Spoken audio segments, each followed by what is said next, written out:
It is bye week in Jacksonville, and there's some things that the Jaguars as a team need to say bye to. We'll talk about those things today here on Locked On Jaguars.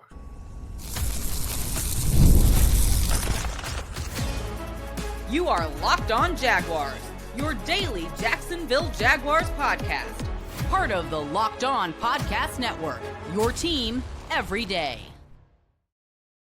It is, in fact, your team every day here on Locked On Jaguars. We thank you for making us your first listen. We appreciate you taking your 30 minutes each and every day to join us here. And shout out to the everydayers that make it your team every day. And it can be your team every day. All you got to do is just join us here on Locked On Jaguars each and every day, wherever you get your podcast, whether you watch or listen.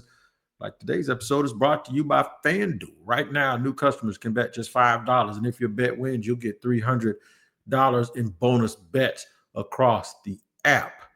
Once again, I am Tony Wiggins, the host of Locked On Jaguars. Been a credentialed member of the media for about 2 decades here with this team. I think I have my finger on the pulse of the team good enough to give you the information that you need here on our network. I'll give you a little bit of a roadmap to where we're going. It's bye week, and we're going to talk about things the Jags need to say bye to.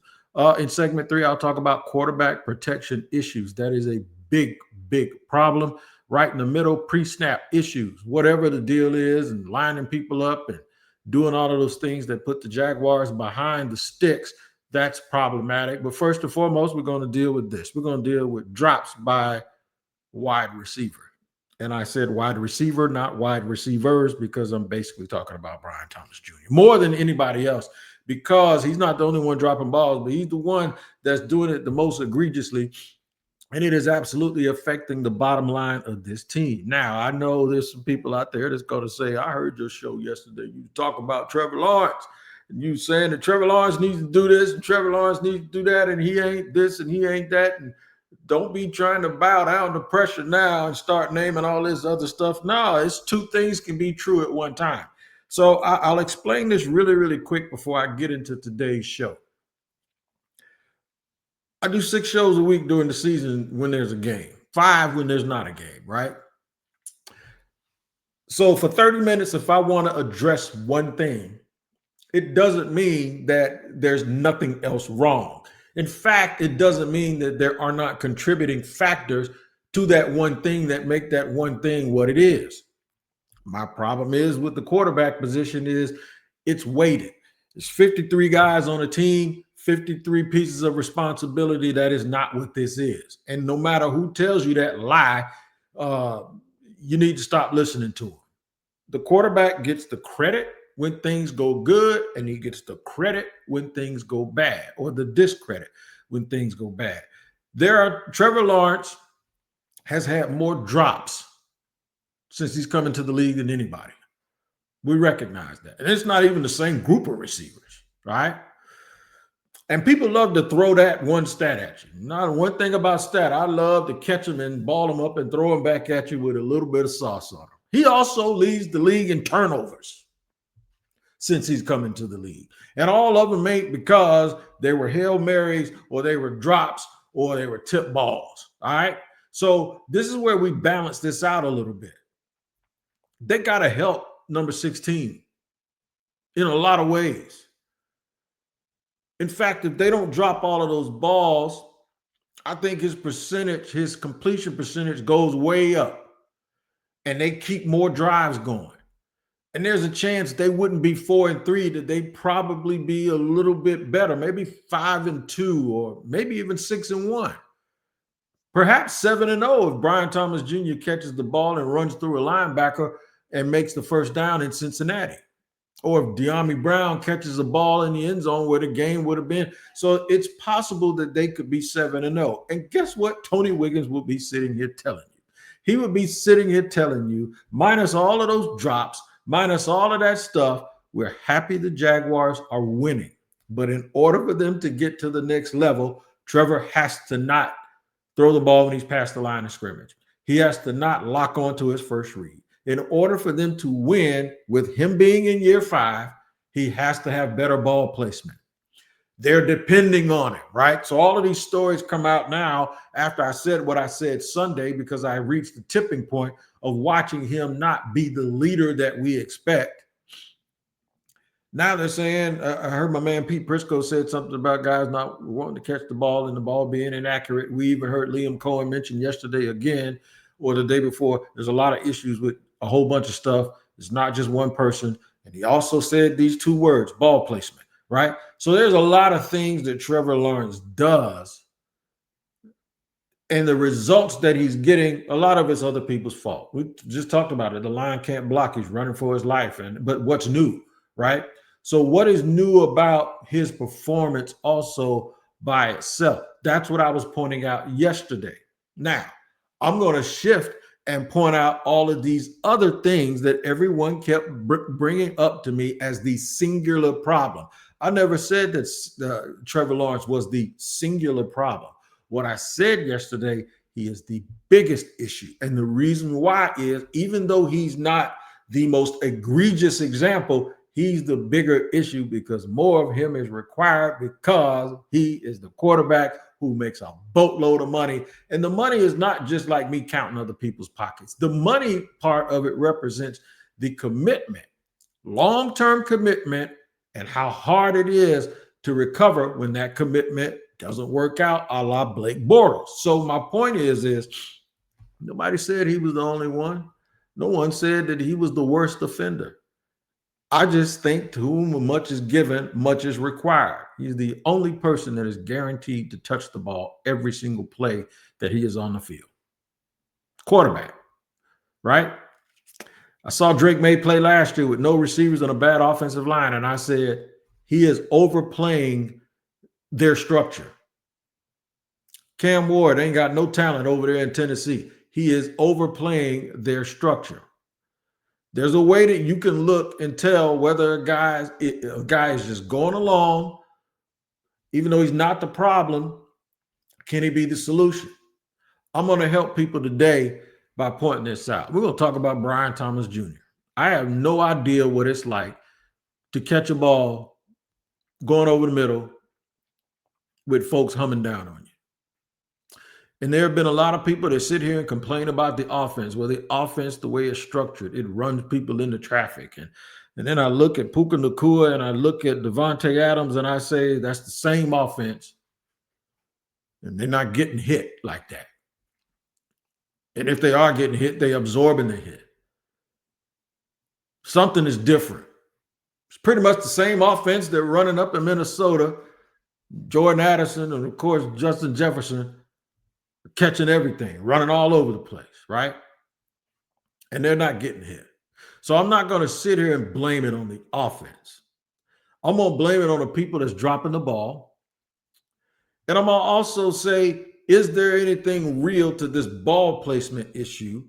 Well, I know people want to give it nicknames like hospital balls and FU balls and all of these. I have no idea about any of that. All I know is the people that are running the show didn't just forget how to draw up plays. Somebody's doing something wrong.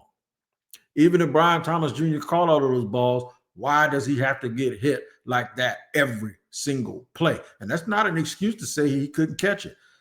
Future Hall of Famer, or should be Hall of Famer, in my opinion, Jimmy Smith, who Brian Thomas Jr. blocked because he was just being critical online, says that there's a lot to be desired about the way he stands on the line and that he's the last one that gets off each and every time. And maybe he's getting to his spot at the time. And I'm adding to what Jimmy's saying. The fact that he's off the line last and the fact that DBs are able to get their hands on him, maybe it impedes him to getting to the spot quick enough to catch the ball without all that smoke being attached to it. If that's an issue that needs to be addressed. Now, Brian has to listen to Edgar Bennett and Shane Waldron. He can't be listening to, if those coaches aren't noticing something about his stance, then maybe Jimmy needs to tell them, because he's a better wide receiver than any of those dudes ever thought about being. There are ways to get it done. If you want to get better, you have to be willing to improve. And I hope that Brian Thomas Jr. does that. And then it becomes contagious because guys that don't normally drop passes start dropping them too. Dimey is not a pass dropper. Johnny Munt dropped a pass the other day. Parker Washington dropped passes. At some point, these things become contagious, and they have to eradicate them during bye week if they're going to move forward. Pre-snap issues is another issue, and this is where I'm going to point dead at the coaching staff. We'll get to it in just a second here on Locked On Jaguars. I'm Cody Rourke from Locked On Broncos, and this episode is brought to you by Peloton. Peloton is shaping the future of fitness with the brand new Peloton Cross-Training Tread Plus, powered by Peloton IQ. This is Peloton's most advanced equipment yet, giving you real-time guidance and endless ways to move, whether you're running, lifting, or you're cross-training with your favorite instructors like Alex Toussaint. It's training reimagined to make your workout more personal. Peloton is built for breakthroughs with features that help you plan, stay motivated, and hit peak performance. You can let yourself run, lift, flex, and go while Peloton handles all the rest. Plus, Peloton IQ provides real-time strength coaching, tracking your progress and suggesting weights that challenge you so you can get stronger. Plus, the new movement tracking camera, it counts your reps and corrects your form in real time, making sure every rep is safer and smarter. So let yourself run, lift, flex, push, and go. Explore the new Peloton Cross-Training Tread Plus at onepeloton.com. And today's show is sponsored and brought to you by Mazda. Man, Mazda makes the vehicles that we all love because of their attention to detail. It is the absolute truth, man, that just like athletes, Mazda has to craft cars for those that simply do more than just move around, right? It's for exceptionals. And Mazda delivers the confidence with every ride, just like the athletes who work on their footwork and their breath work. They pay attention to all the details, and Mazda brings the same intent to how we craft every model. You can feel Japanese craftsmanship in every detail, from metallic accents to available Napa leather upholstery. You can make everyday drives feel like anything but. From smooth handling to intuitive controls with all-wheel drive standard in every crossover SUV, you can drive with confidence through almost any season. Like our players, we sweat every detail because when you make every move count, impossible becomes irrelevant. Mazda, move and be moved.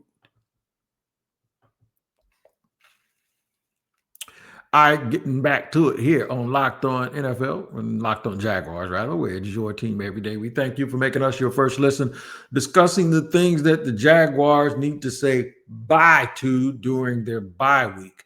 We discussed the drops by Brian Thomas Jr. and the contagious drops that it seems like it rubs off on everybody else. I'm not here to tell you that Trevor Lawrence doesn't throw a ball that's catchable. How can I tell you that? I don't know that. I've seen a lot of people catch a lot of the balls that he's thrown. And they're NFL players. If the ball hits you in the hands, you're supposed to come down with it. You're supposed to catch it. And I know it's a car accident waiting to happen each and every play. And I'm not the one that has to go across the middle or in the shallow cross and get hit by a linebacker or sandwiched by dudes. So I have no idea if all of these things have some sort of effect on Brian Thomas Jr. in particular. But I do know this. His struggles have also hindered, I believe, Travis Hunter into being a better player offensively and probably having to spend more time on offense than defense because they just need a spark, and Brian Thomas Jr. hasn't consistently been able to give it to him. I think it hurts the running game. It hurts a lot of things. But something else that is plaguing this team right now that they need to fix, and this is what I'm going to point right at the coaching staff, and that's the pre-snap penalties. At the end of the day, if people can't line up, or if the whole crowd is basically telling Trevor, the clock is running down, dude, you got 5, 4, 3, 2. At some point, that's on the coaching staff too, for not burning the timeout and for not being in that, and for being in that position in the first place. So what is going on? Are they practicing with a clock at practice? Don't know, because whenever they do installs, there's nobody in the media there. And, usually with me, I ain't down there too much anyway during practice time because I'm busy recording this show and another show. But no one from the media is able to see that kind of stuff. Are they working that to make sure that they can get the pre-snap reads and adjustments? Because we know that was a big deal for Liam Cohen in trying to improve Trevor Lawrence, giving him a picture before snap. When you do that, that requires motion. That requires him to see it, check in, check out, say we're good, whatever, and then get the ball snapped off, right? But even before that, the play has to come in from the sideline. The personnel groupings have to come in from the sideline. And in the NFL, you got to give people a chance to adjust to that. And if the clock runs out, well, that's on you for not having your plays in time. The thing is there's no reason for it. Not only the clock running out, but dudes lining up in the wrong position. Guys having illegal procedures by turning too quickly. Talking to the referee, trying to see if they're lined up correctly and whether or not they're covering the ball when they should or shouldn't be. It has just become a circus. They've had 13 penalties the other day. Not all of them were pre-snap. But what pre-snap does, it affects the thing that everyone is saying, why aren't they doing it? And that's the run. There's nothing like getting a 1st and 15 each and every time. And now you do the obligatory run to try to get some of the yards back, and it's 2nd and 14. Now it's a passing situation that's obvious. You can't get another penalty because if you get a holding penalty, it's 2nd and 24. This is why they're not running the ball. They haven't been way behind. They were 2 touchdowns behind the other day, or 3 touchdowns behind. But they have been way behind in their other games where they've seemingly struggled with doing this. So they were able to stick to the run and stick to the run. But you can't stick to the run when you're that far behind the sticks repeatedly, because eventually the game is going to end and you're going to run out of time. Having the run is about getting turnovers, possessing the ball, having time of possession, making the team have to suck the linebackers and the safeties into the box, and then catching people downfield with chunk plays or continuing to get first downs. You can't score touchdowns if you don't get first downs. It's harder to get first downs when it's 1st and 1,000,000 because you can't line up correctly. The holding calls are going to come. The illegal plays, when you're trying to make a play, those things are going to happen. Sometimes it happens. It happens. Some people say if you ain't cheating, you ain't trying. But it is hustling backwards when the thing that you want to do is run the football. There are 2 things that you cannot do when you want to be a team that runs the football and keeps time of possession. You cannot get behind on the sticks, and you can't turn the ball over, right? That leads to something else that when you're throwing all the time that we're going to talk about in segment 3. And this is what this is what I think Liam Cohen kind of refers to when he says it's not one thing. All of these things, I'm attaching everything. I'm not blaming Trevor for all of this, but when all of these other things are going on, he can't miss the layups because you already got everybody else doing all of this foolishness. That's what makes the missed throws and the ones where people are open. It's like, okay, just because dude can't catch, you got to at least try to throw it to him. And Liam said, we're going to keep throwing it. We can't stop throwing it. We're going to keep doing it. That's just saying we got to make the plays. Guys got to catch the ball. And we got to block for our quarterback. I think run blocking early in the year had helped the passing game because it was – you saw what the Jaguars wanted to do.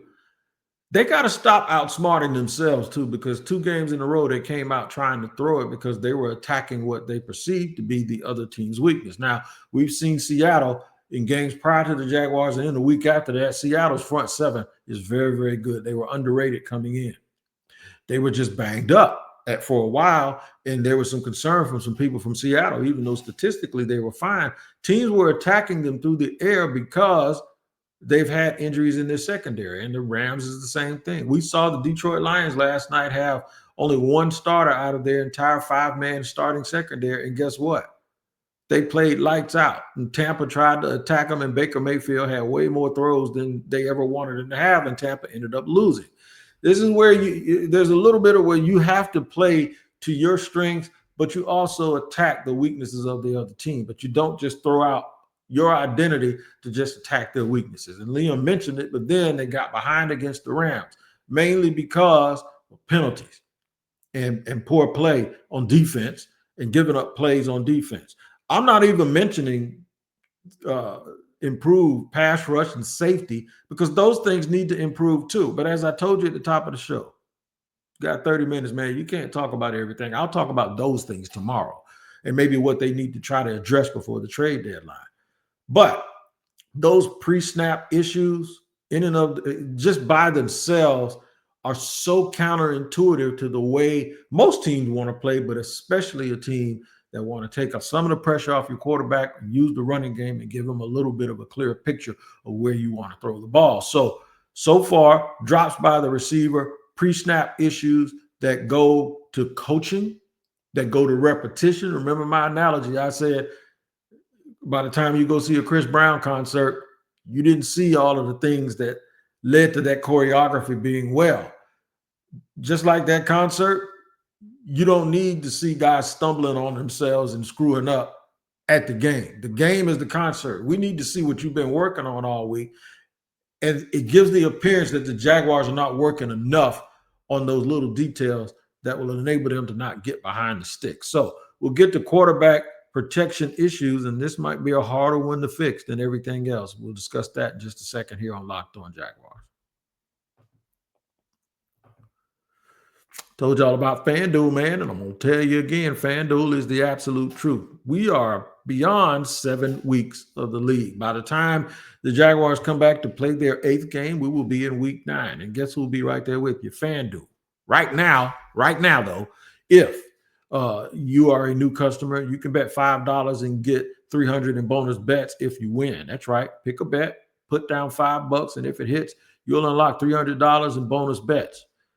Get the information, too, about who's going to play and who's going to not play right all the way up the game, the opening whistle of these games, because you'll find out, like I found out last night, Emeka Egbuka was going to play. So it helped me make some moves. Didn't help me, though, because I had Tampa winning. But it's all good, man. You just have to go to FanDuel and take advantage of the offers that they have right now. So what are you waiting for? Visit FanDuel.com to download the FanDuel app today. Get started. Remember, your first $5 bet, if it wins, you get $300 in bonus bets to use across the app.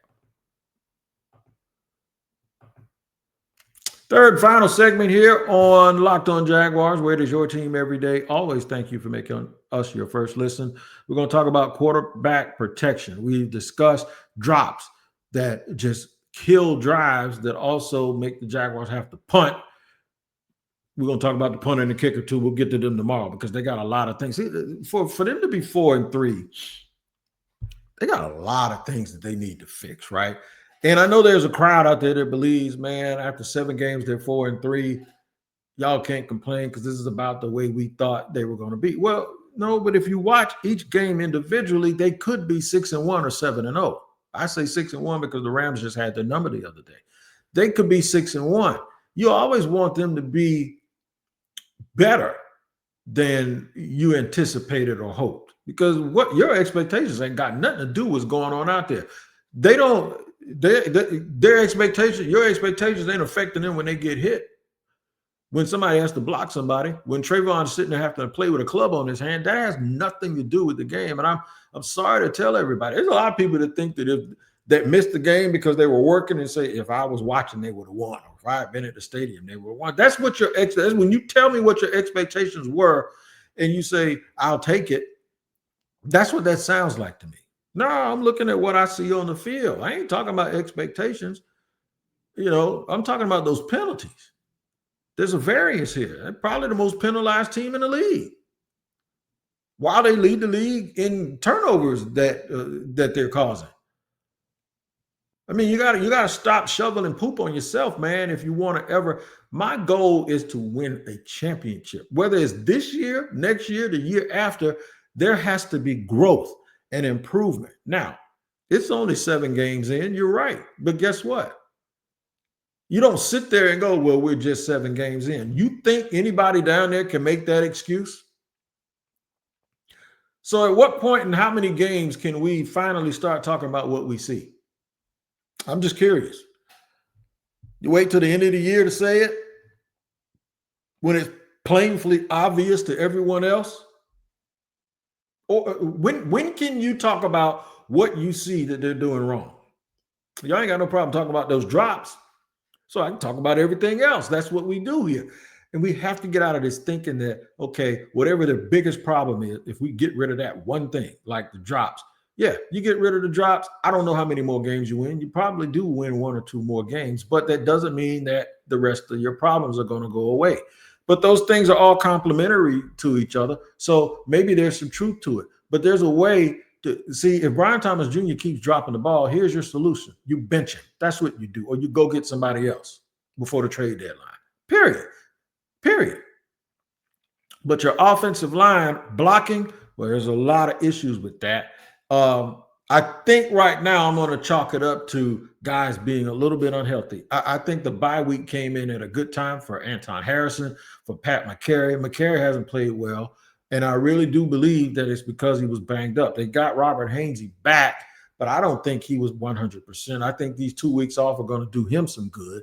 I don't know if Ezra Cleveland's pressure issues is because we were giving him too much credit, or it's because all the things around him are breaking down. And an offensive line, all you got to do is have one piece of that thing be messed up, and it'll cause the whole thing to look out of step. You don't believe me? Go watch the Temptations. If back in the day when David Ruffin was drunk or high, it just didn't look as fluid because he wasn't right. And there has to be this cohesion between all 5 of those guys on the offensive line. Now, the other end of it, at left tackle, Walker Little has to play better. He can't get manhandled one-on-one by anybody, especially when he's facing the best athletes on the defense on that side of the ball. Part of the ways that you can do this is stop putting yourself in obvious passing situations by getting those pre-snap penalties. That's one thing. 2, they could make a little bit more of an effort to commit to the run early in the game, as opposed to, I think they try to pass it, and get 4 or 5 yards on first down. So that puts them in 2nd and 5 or 2nd and 6. And then they could get a run, because that's a play calling heaven for an offensive coordinator, because the defense doesn't know what he's going to do. And even if he gets 3 yards, now it's 3rd and short. So I really do believe that that's what they're trying to do. They work on things. They game plan. They have plays that they like. They have players that they want to get involved in the game, because that's what wins. It's players over plays, if we do recall them saying that. So there's a lot that goes into this, man. And what I think it is it's just about this big. It's a whole bunch of things this small. And then when they all happen together, or they all happen in an order that is detrimental to the team, they look like they're about this big, right? And even the games the Jaguars won, they were all one possession games. And it's like, well, maybe not the Carolina game, but you know what I mean. They were close games. They didn't walk away from Carolina. Even the games where they won and got all of those turnovers, like the one against the 49ers, they were that close to losing. So even in those games that they won, where they got all of the turnovers, there was still a whole bunch of stuff going on that you want to get fixed, especially when it happens at certain times during the game. So it's a good time for the bye week to mean, it gives them a chance to say bye to a lot of things that are affecting these teams. And we ain't done. We're going to talk about some more of them tomorrow here on Locked On Jaguars. Make sure you tap into Locked On NFL in the morning with my man Tyler Rowland, who will wake you up like a double shot of espresso, and then come on and see Unc in the middle of the day in the barbershop at about 2 o'clock. And my voice is about to go out, but that's okay, because the show is about to end. We appreciate you giving me 28 and a half minutes of your time today. Hopefully you guys are having a good day during this bye week, and the Jaguars can fix some of their problems. We'll see you.